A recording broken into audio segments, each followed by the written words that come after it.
Welcome to another video of learning tips. Today we are going to discuss about seasons and time. The first chapter from 10th standard geography. Seasons. How we can define seasons? Climatic changes due to the revolution of the earth is called as seasons. ഭൂമിയുടെ പരിക്രമണം കാരണം ഭൂമിയിലുണ്ടാകുന്ന കാലാവസ്ഥ വ്യതിയാനങ്ങളെയാണ് seasons എന്ന് വിളിക്കുന്നത്. Seasonal change. Recurrence of seasons one after the other on the earth is known as seasonal change. The recurrence means reoccur one after the another. Spring, then summer, then autumn, then winter. The recurrence of this season is known as the seasonal change. ഒന്നിൽ നിന്ന് മറ്റൊന്നിലേക്കുള്ള ആ മാറ്റത്തെയാണ് seasonal change എന്ന് വിളിക്കുന്നത്. Why season change? What is the reason behind the seasonal change? Variation in the amount of sunshine due to the earth's revolution and the tilt of the axis. The main reason is variation in the amount of sunshine. ഭൂമിയിലെ എല്ലാ സ്ഥലത്തും ഒരേപോലെയല്ല സൂര്യരശ്മികൾ പതിക്കുന്നത്. അതൊരു കാരണമാണ്. അതുപോലെ തന്നെ earth's revolution, ഭൂമിയുടെ പരിക്രമണം, and the tilt of the axis, ഭൂമിയുടെ അച്ചുതണ്ടിൻ്റെ ചരിവ്. ഇതാണ് പ്രധാനമായിട്ടും ഈ കാലാവസ്ഥാ വ്യതിയാനത്തിനുള്ള പ്രധാനപ്പെട്ട കാരണങ്ങൾ.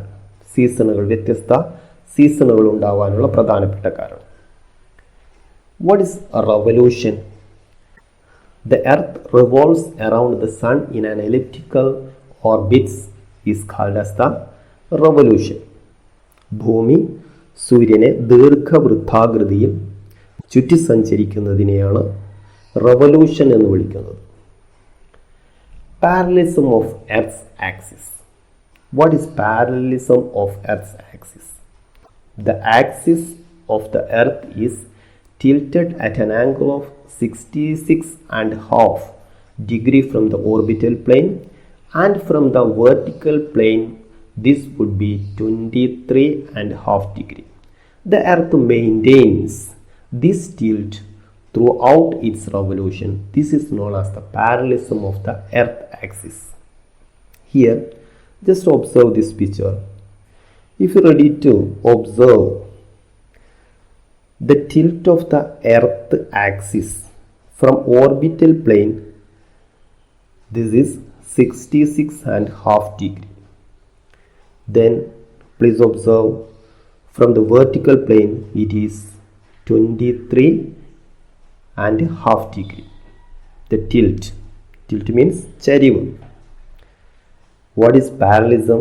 This tilt, earth maintains this tilt throughout the revolution. ഭൂമി അതിൻ്റെ പരിക്രമണ സമയത്ത് മുഴുവൻ ഈ ചരിവ് നിലനിർത്തുന്നുണ്ട്. Just observe this picture. During the time of March 21st this tilt is 23.5 During the time of June 21st it is also 23.5. Then here also, here the earth maintains this tilt throughout the revolution. This is known as the parallelism of the earth axis. Apparent movement of the sun. What is the apparent movement of the sun? The parallelism of the earth axis maintained the same through the revolution. The position of the sun in relation to the earth varies apparently between the Tropic of Cancer and the Tropic of Capricorn. This is known as the apparent movement of the sun.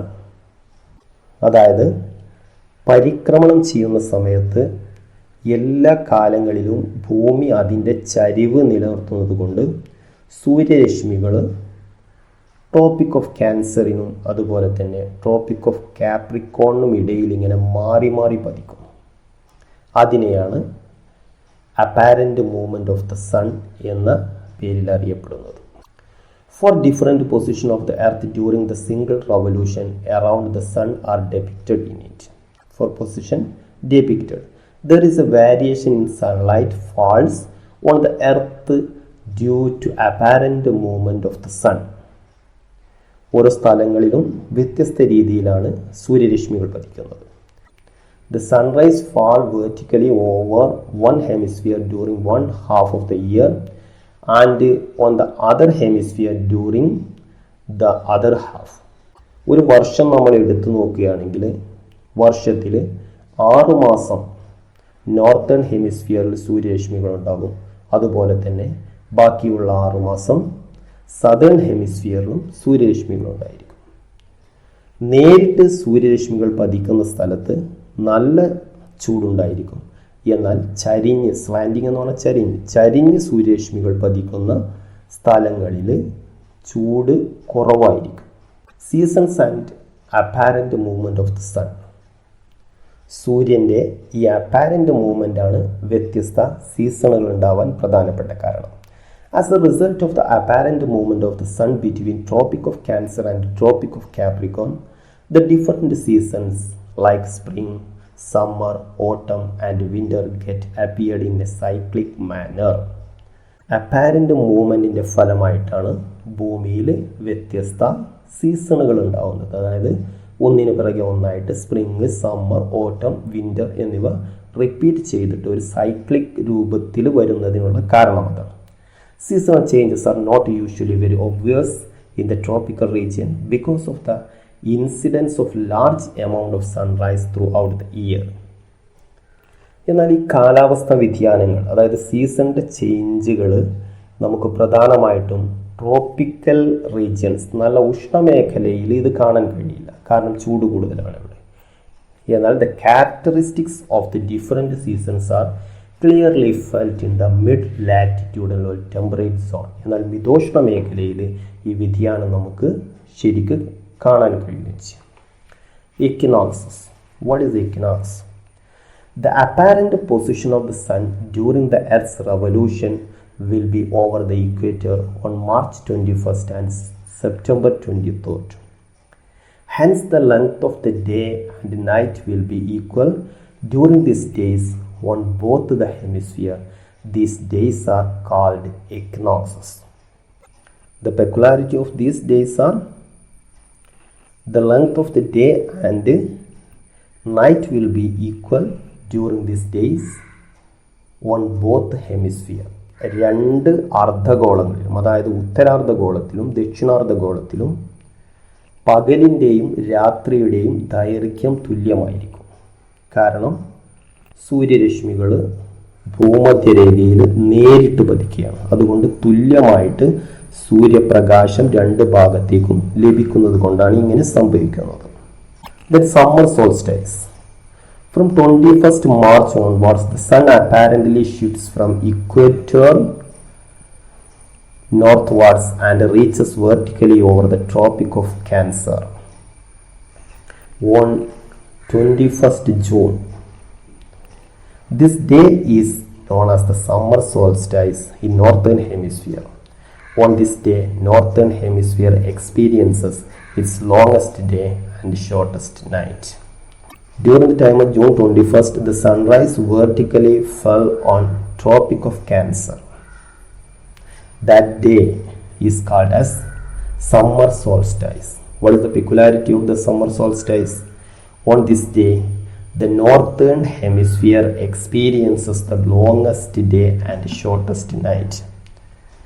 Northern ഹെമിസ്ഫിയറിൽ longest day, നീണ്ട പകലും അതുപോലെ തന്നെ shortest night, അതായത് കുറഞ്ഞ രാത്രിയും. കാരണം വെച്ചാൽ ചരിഞ്ഞ് പതിക്കുന്ന ആ ഭാഗത്തായതുകൊണ്ട് കുറേ സമയം നീണ്ട പകലും അതുപോലെ തന്നെ ഷോർട്ടസ്റ്റ് കുറഞ്ഞ രാത്രിയുടെ സമയം കുറവായിരിക്കും. അതേസമയം പകല് ഒരുപാട് സമയം ഉണ്ടായിരിക്കുകയും ചെയ്യും. അതാണ് അതിൻ്റെ പ്രത്യേകത. Spring season. The northern hemisphere generally experiences spring season between 21st March and 21st June. Spring is the season of transition from winter to summer. In northern hemisphere, The period of spring season is from 21st March to 21st June. The peculiarities of the spring season. Which are the important peculiarities of the spring season? The plants sprouting, mango trees blooming, jackfruit trees bearing buds. These are the important peculiarities of the spring season. Summer season. The southward apparent movement of the sun begins from 21st June and again reaches vertically over the equator on 23rd September. Summer season is experienced in northern hemisphere during this period. The period from 21st June to 23rd September. This is the period of the summer season in northern hemisphere. Winter solstice. The sun continues its southward apparent shift from equator from 23rd September and reaches vertically above Tropic of Cancer on 22nd December. This day is known as winter solstice in the northern hemisphere. On this day, the northern hemisphere experiences its shortest day and longest night. During the time of 22nd December, the sun is vertically over the Tropic of Capricorn. What is the peculiarity of this day? On this day, the northern hemisphere experiences shortest day and longest night. Autumn season. It is the autumn season in the northern hemisphere from 23rd September to 22nd December. The period is from 23rd September to 22nd December. Autumn marks the transition from severity of summer towards the winter. Peculiarities of the autumn season. There is shortening of the day and lengthening of the night. The trees generally shed their leaves. Shed their leaves എന്ന് പറഞ്ഞാൽ ഇലകളൊക്കെ പൊഴിക്കുന്ന കാലഘട്ടമാണ്. Winter season. The northward apparent shift from the sun begins by 22nd December and again reaches vertically above the equator on 21st March. This period marks the winter season in the northern hemisphere. Just observe this picture.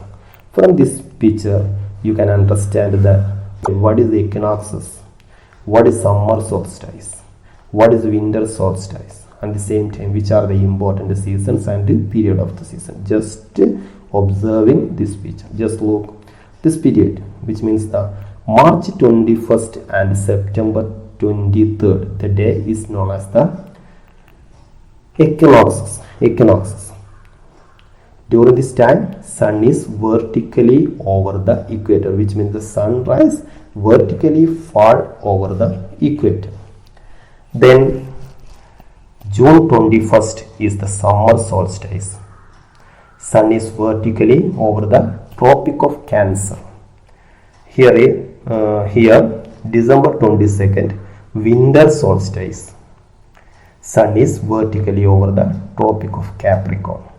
The period of spring season, March 21st to June 21st. Then June 21st to September 23rd, the summer season. Then September 23rd to December 22nd, autumn season. Then December 22nd to March 21st, it is the winter season. This picture is representing the climate in northern hemisphere. Here is a chart. The first column representing the months, then second column the apparent movement of the sun, then seasons from March 21st to June 21st. From the equator to Tropic of Cancer, the apparent movement of the sun from equator to Tropic of Cancer. In northern hemisphere there is spring season, and at the same time this in southern hemisphere autumn season. From June 21st to September 23rd, from Tropic of Cancer to the equator. In northern hemisphere summer season, in southern hemisphere winter season. From September 23rd to December 22nd, from the equator to Tropic of Capricorn. Autumn season in northern hemisphere, autumn season. In southern hemisphere, spring season. From December 22nd to March 21st. The apparent movement of the sun is from Tropic of Capricorn to equator, northern hemisphere, winter season, and the same time in southern hemisphere, summer season. Uttarayana. Uttarayana means the northward apparent movement of the sun from Tropic of Capricorn to Tropic of Cancer is termed as the Uttarayana. അതായത് tropic of കാപ്രിക്കോണിൽ നിന്ന് tropic of ക്യാൻസറിലേക്കുള്ള സൂര്യൻ്റെ ചലനം, അതിനെയാണ് ഉത്തരായനം എന്ന് വിളിക്കുന്നത്. ദക്ഷിണായനം. The southward apparent movement of the sun from Tropic of Cancer to Tropic of Capricorn is termed as the ദക്ഷിണായനം. നേരെ തിരിച്ച് tropic of ക്യാൻസറിൽ നിന്ന് താഴേക്ക് ട്രോപ്പിക് ഓഫ് കാപ്രിക്കോണിലേക്കുള്ള സൂര്യൻ്റെ ചലനത്തെയാണ് ദക്ഷിണായനം എന്ന് വിളിക്കുന്നത്. During the period from March to September, as the sun is in the northern hemisphere, the north polar region experiences the continuous daylight for 6 months.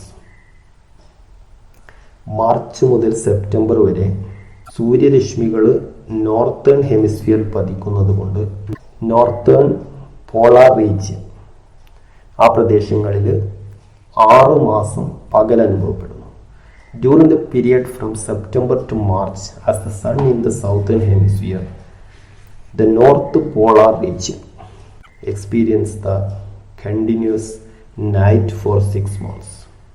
September മുതൽ March വരെ southern ഹെമിസ്ഫിയറിലാണ് സൂര്യരശ്മികൾ പതിക്കുന്നത് എന്നതുകൊണ്ട് തന്നെ ഈ നോർത്ത് പോളാർ റീജിയനിൽ 6 മാസം രാത്രിയാണ് അനുഭവപ്പെടുന്നത്. Rotation and calculation of the time. Rotation. What is rotation? Earth's rotation is the rotation of the earth around its own axis. ഭൂമി അതിൻ്റെ അച്ചുതണ്ടിൽ തിരിയുന്നതിനെയാണ് റൊട്ടേഷൻ എന്ന് വിളിക്കുന്നത്. Local time. What is local time? When the sun is vertically overhead, it is noon. Thus time estimated at each place based on the position of the sun is termed as the local time. Facts associated with the rotation. ഭൂമിയുടെ ഭ്രമണവുമായി ബന്ധപ്പെട്ട ചില പ്രധാനപ്പെട്ട അടിസ്ഥാനപരമായ കാര്യങ്ങൾ. The earth rotates from west to east. പടിഞ്ഞാറ് നിന്ന് കിഴക്കോട്ടാണ് ഭൂമി തിരിയുന്നത്. It takes 24 hours to complete one rotation. As the earth rotates from west to east, the sun rises in the east. ഭൂമി പടിഞ്ഞാറ് നിന്ന് കിഴക്കോട്ടാണ് തിരിയുന്നത് എന്നതുകൊണ്ട് തന്നെ നമുക്ക് സൂര്യൻ ഉദിക്കുന്നത് കിഴക്ക് നിന്നായിട്ട് തോന്നും. The angular distance of the earth is 360 degree. We will get 360 longitude if we draw one longitude each for each degree of angular distance. അതായത് ഭൂമിയുടെ ആംഗുലാർ ഡിസ്റ്റൻസ്, കോണീയ അളവ് എന്ന് പറയുന്നത് 360 ഡിഗ്രിയാണ്. ഈ 360 ഡിഗ്രിയിലൊക്കെ ഓരോ രേഖാംശങ്ങൾ, അതായത് ലോഞ്ചിറ്റ്യൂഡ് നമ്മൾ വരയ്ക്കുകയാണെങ്കിൽ നമുക്ക് 360 രേഖാംശങ്ങൾ വരയ്ക്കാൻ കഴിയും. ഈ 360 ഡിഗ്രി ഭൂമി തിരിയുന്നതിനാണ് 24 മണിക്കൂർ വേണ്ടത്. നമ്മൾ 24 മണിക്കൂറിനെ മിനിറ്റിലേക്കാക്കുമ്പോൾ ഇപ്പോൾ 24 × 60 സമം 1440 മിനിറ്റ്. ഭൂമി ഒരു തവണ തിരിയുന്നതിന് 1440 മിനിറ്റ്സ് വേണം. That is the time required for the completion of one rotation, 1440 minutes. The time required for the earth to complete the rotation of 1 degree longitude is 1440 divided by 360 equal to 4 minutes. 1440 minute വേണം ഭൂമിക്ക് അതിൻ്റെ അച്ചുതണ്ടിൽ ഒരു ഭ്രമണം പൂർത്തിയാക്കണം.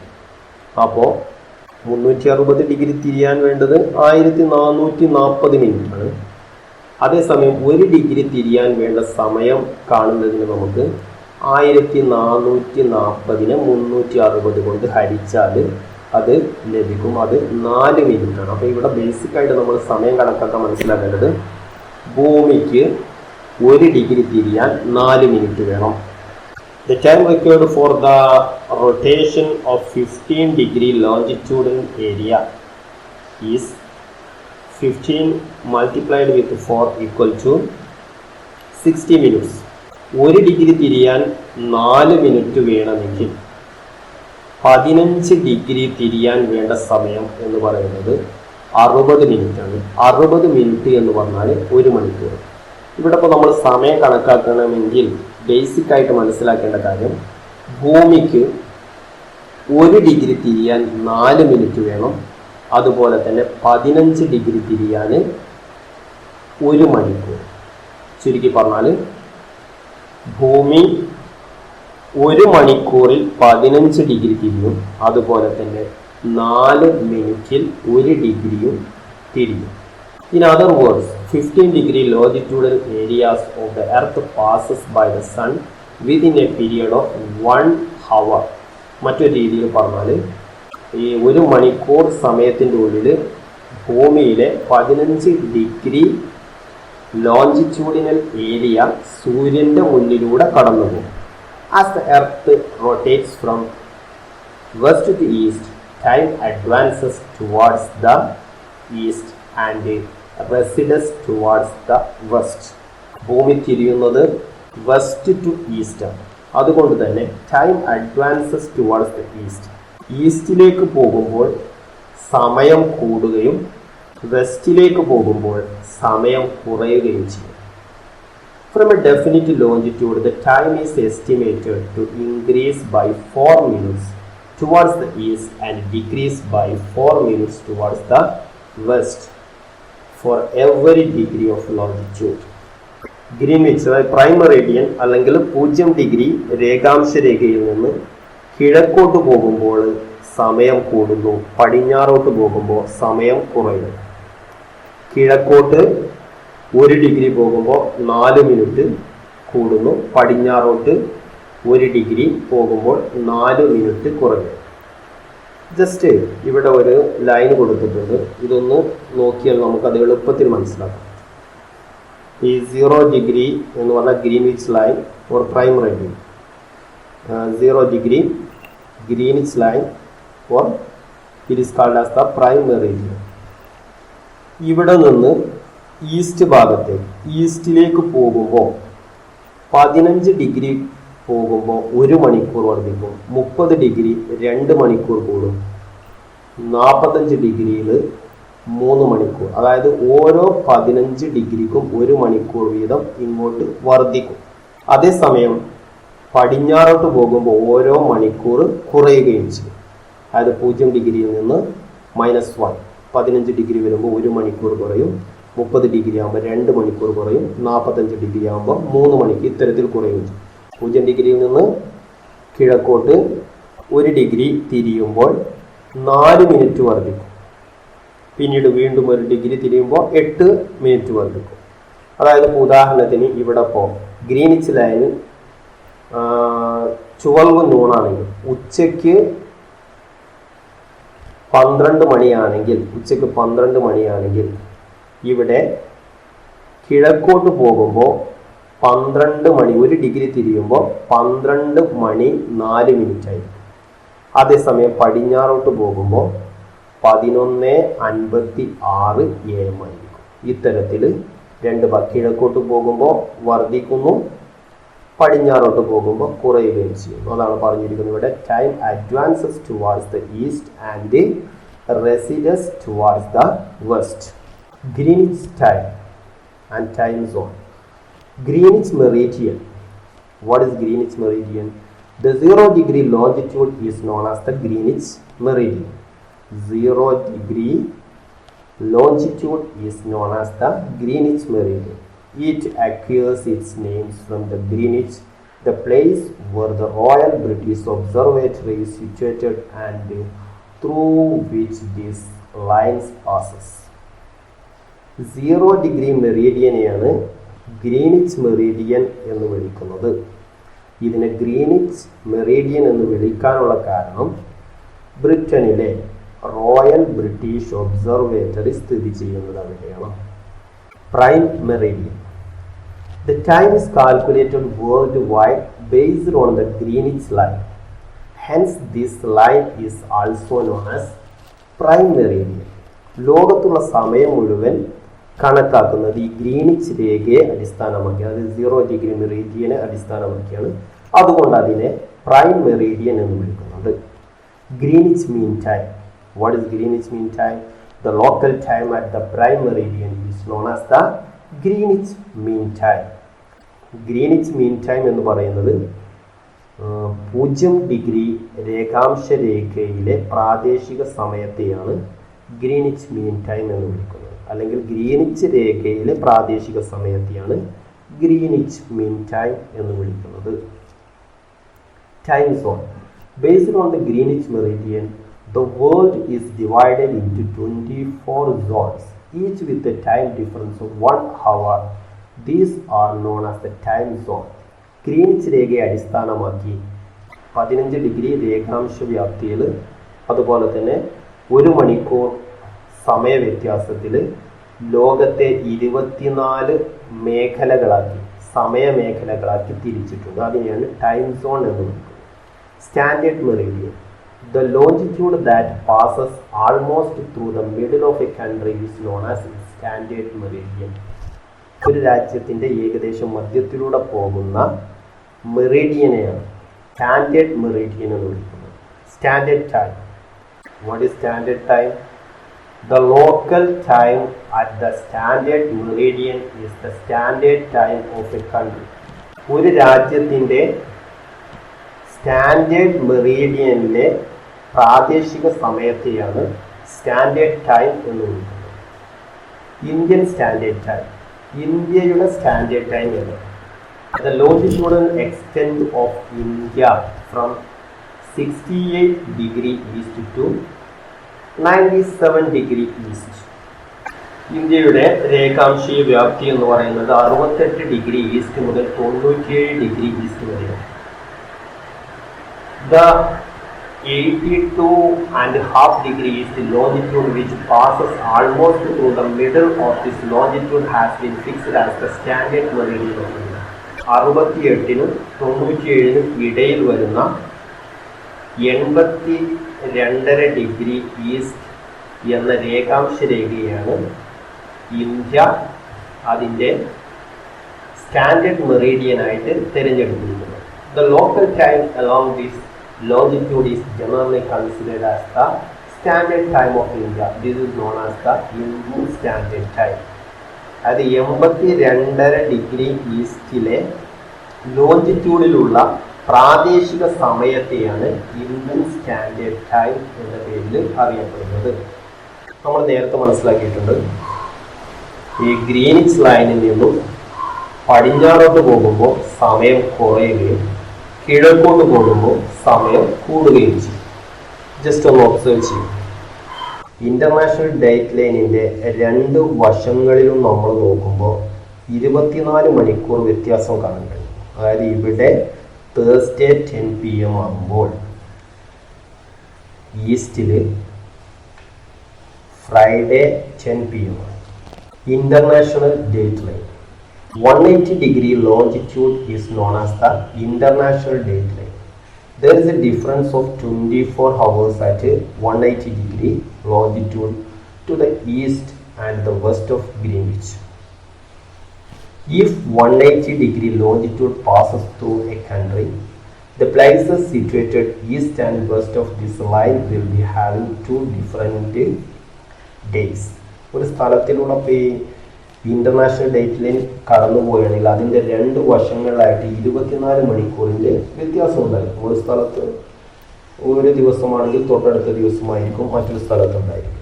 To avoid this, certain necessary adjustments have been effected in this line, with the result that it does not pass through the corresponding land areas. ഇതൊരു വലിയ പ്രശ്നം സൃഷ്ടിക്കുമെന്നത് കൊണ്ട് തന്നെ ഇതിനെ ഈ കരഭാഗം ഒഴിവാക്കിയിട്ടാണ് ഇത് നിർണയിച്ചിരിക്കുന്നത്. The line passes through Bering Strait in Pacific Ocean and avoids some of the inhabited islands. The travelers who cross the line from the west calculate the time advancing it by 1 day, and those who cross the line from the east deduct 1 day. This imaginary line is known as the international date line. ഈ കപ്പൽ യാത്രികർ ഈ international date line മുറിച്ചു കിടക്കുകയാണെങ്കിൽ പടിഞ്ഞാറ് ഭാഗത്ത് നിന്ന് യാത്ര ചെയ്യുന്ന ആളുകൾ ഒരു ദിവസം കൂട്ടുകയും എന്നാൽ കിഴക്ക് ഭാഗത്ത് നിന്ന് യാത്ര ചെയ്യുന്ന ആളുകൾ ഒരു ദിവസം കുറക്കുകയും ചെയ്യുകയാണ് ചെയ്യുന്നത്. ഈ ലൈനെയാണ് ഇന്റർനാഷണൽ ഡേറ്റ് ലൈൻ എന്ന് വിളിക്കുന്നത്.